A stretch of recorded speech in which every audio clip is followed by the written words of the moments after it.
from water into air, we long to return home, where we rediscover that perhaps we are not so different after all.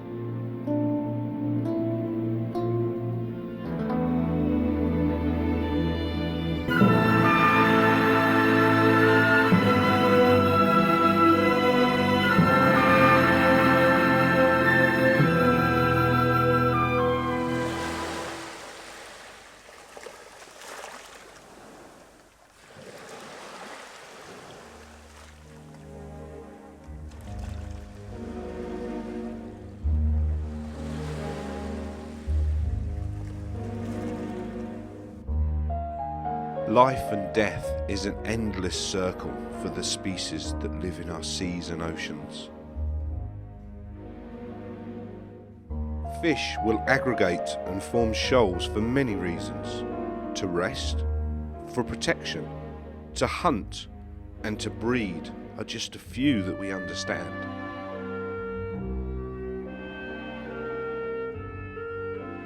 These surgeonfish have gathered at a remote coral reef for a mass spawning event, the males hotly pursuing the females as they release their eggs. Attracted by the abundant food, snapper and triggerfish begin to arrive in their thousands.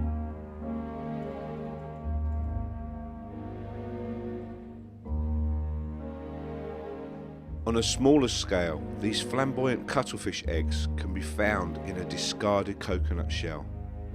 Perfectly formed miniature cuttlefish seemingly wait impatiently to be born.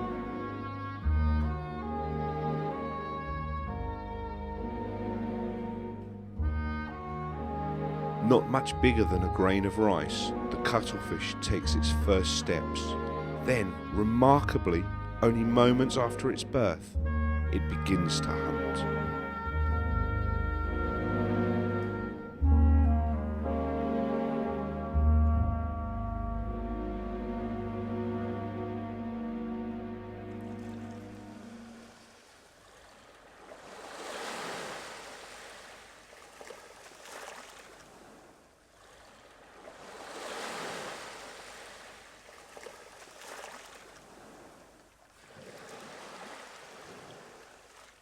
The shallow lagoons of the Indian Ocean provide a unique nursery for juvenile reef sharks, where they can grow oblivious to the dangers that lay ahead of them. You see, sharks are undergoing a process of very unnatural selection.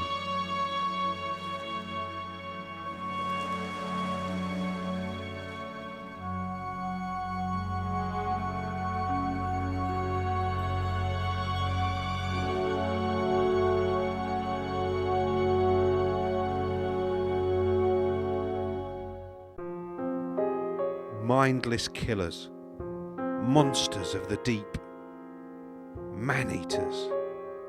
These are all common descriptions of sharks. Yet sharks kill relatively few humans. On average, less than 10 a year worldwide.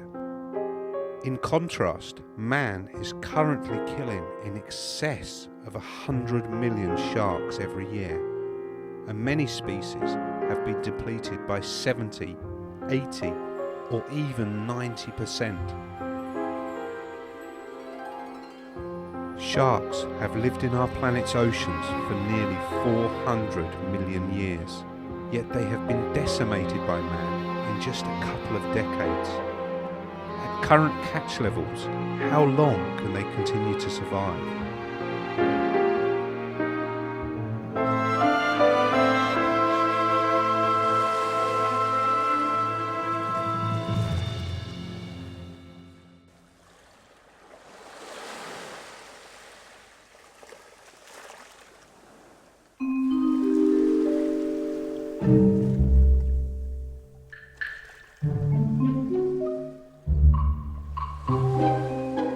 Black volcanic sands of Asia's Coral Triangle are witness to a biodiversity arms race like no other, where strange creatures inspire our fantasies and invade our nightmares, where nothing is ever as it first appears.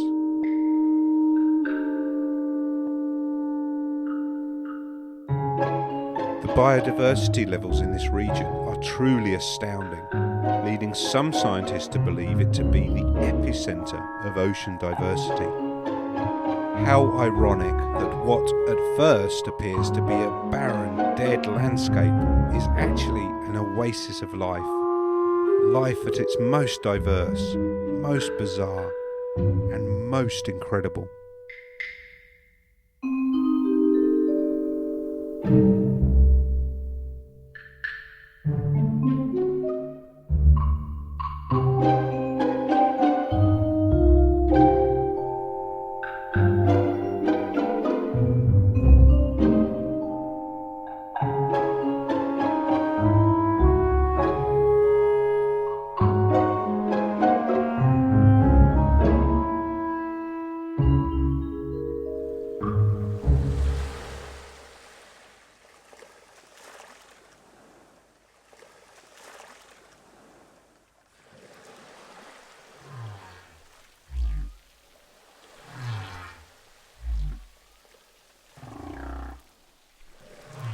"40 years ago, relentless hunting had pushed humpback whales to the very brink of extinction, and we feared that their haunting song could be lost forever from our oceans.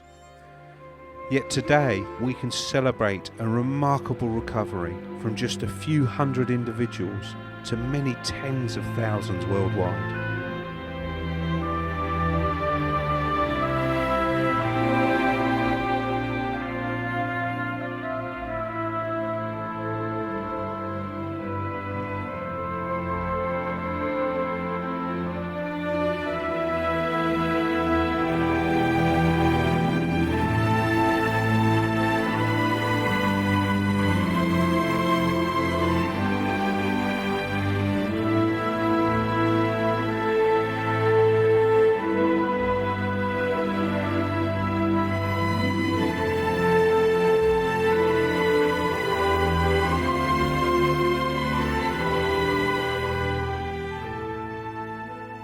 As countries continue to lobby for the resumption of commercial whaling, this mother and calf once again face an uncertain future.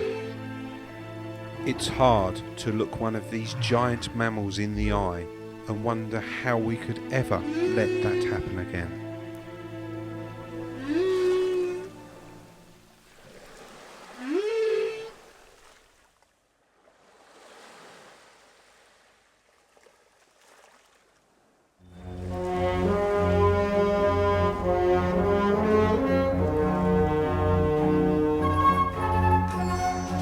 Elsewhere on the reef, a large shoal of a mackerel-type fish called scad has been trapped by a group of trevally, who herd them and continually probe their defences, looking for their chance to strike.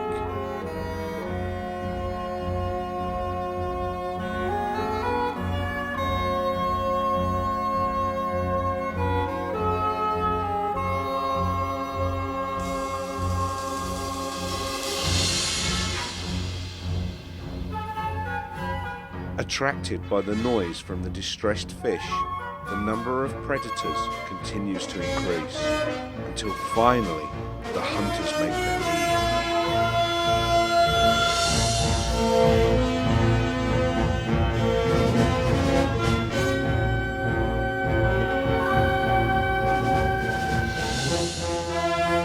A small school of scad has been separated from the main shoal. The panicked fish look for a chance to escape, yet the fate of many of them has now already been sealed.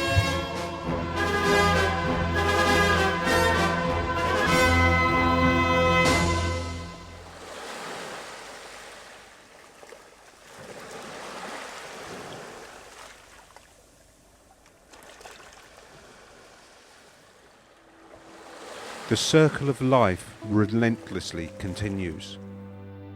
An ancient traveller stopping to eat. A mother guarding and protecting her offspring from the hidden dangers around her. A predator waiting in ambush. From the smallest inhabitants of the reef and even pregnant males to the true giants of the ocean, some of whom we have such a deep connection with.